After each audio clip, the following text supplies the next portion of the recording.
Dans cette entreprise familiale, à l'atelier comme dans les bureaux, chacun visiblement sait ce qu'il a à faire, même lorsque la patronne est occupée ailleurs. Quand elle ne parle pas de découpe laser, Madame Janet prend soin des bovins de son compagnon. Dans l'industrie, ce qu'il y a de bien, c'est les contacts humains. Moi, ce que j'aime, c'est discuter avec les gens, avec les salariés, avec les clients, avec les fournisseurs. On voit quand même énormément de monde, donc ça, c'est bien. Vous savez, dans une exploitation agricole, c'est le contraire. Il est tout seul toute la journée. C'est beaucoup moins de contacts. Voilà une chef d'entreprise plutôt atypique, qui, à l'image d'un éleveur, a dû se battre pour maintenir l'activité et le carnet de commandes. Pour l'instant, l'avenir est rose. On a du boulot, on voit beaucoup de machines, on a des bonnes touches, mais c'est toujours pareil. L'évolution, c'est toujours comme ça. Alors là, on est plutôt dans le haut de la vague.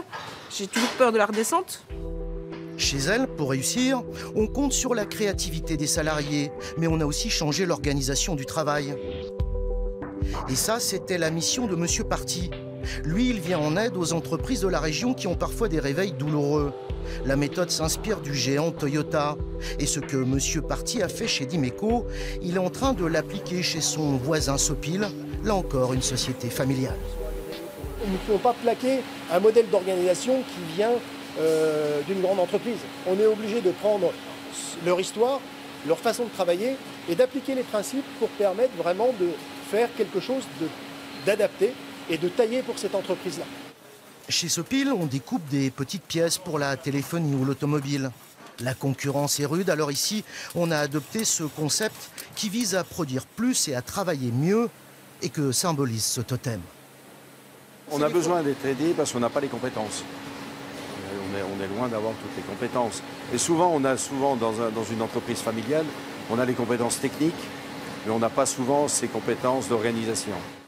Il y a aussi des totems chez Dimeco. Mais pour se développer, il faut encore une chose, de l'argent. Malheureusement, aucune banque de l'entreprise n'a souhaité nous faire crédit d'une petite interview, à l'exception de la Banque publique d'investissement. Son rôle est d'aider les entreprises qui innovent ou qui, comme Dimeco, veulent s'implanter à l'étranger. Les patrons qui la sollicitent préfèrent rester discrets. Pour inciter les entreprises à aller à l'international, sachant que ça comporte des risques, eh bien, on propose de garantir à hauteur de 50% les fonds qui sont apportés à l'international en cas de défaillance de la filiale internationale.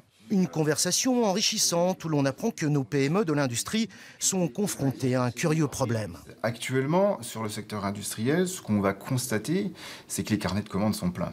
Les chefs d'entreprise, ils sont plutôt à se dire « mais comment est-ce que je vais faire pour trouver des salariés pour venir travailler chez moi, pour pouvoir assumer mes carnets de commandes ?»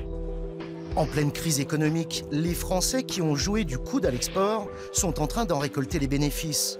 Demain, nous verrons comment nos PME usinent le Made in France dans l'un des bastions de l'industrie allemande.